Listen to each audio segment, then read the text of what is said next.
chidab tura olmayman-da shunaqa vaziyatda, chidab tura olmayman. Mana bu kitobcha akani tinch qo'yinglar akalar. Yaqinda Abduqodirda gapirgandik. Yaqinda ta'siri bo'lmadimi? Bo'ldi-yu, to'g'rimi? Tan olasizlar shu narsani.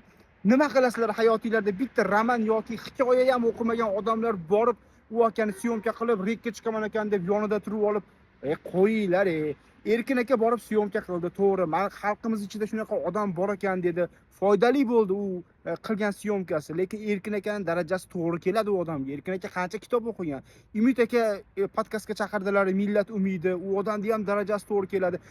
Lekin nima qilasizlar? Aytayman, bitta kitob o'qimagan odam borib rekka chiqaman ekan deb syomka qilib. Nima qilasizlar? Bu o'zingizlar yo'lingizlarda, manfaatingizlar yo'lida foydalanish shu.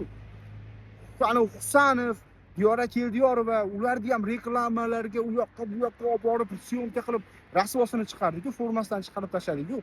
Millatni kitob o'qisin deb qayg'uradigan odamni ham miyasini chalkashtirib jinni qilib. Tavba qildim, ajoyib xalq bo'lib ketdik. Osmonga olib chiqib qarsiylar chalamizda yana bugungidaqa sal xato gapirib qo'ysa, g'iybat qilib pomni yana tanqidga o'tib ketamiz. Tavba qildim, hayron qolaman-da. Chidab tura olmayman-da. O'zim ham 50 marta o'taman o'sha ko'chadan, lekin syomka qilib biron narsa qilgani vijdonim yo'l qo'ymaydi. 18 mingtaga yaqin auditoriyam bor, lekin vijdonim qo'ymaydi. Qo'yinglar shu narsalarni, nima qilasizlar?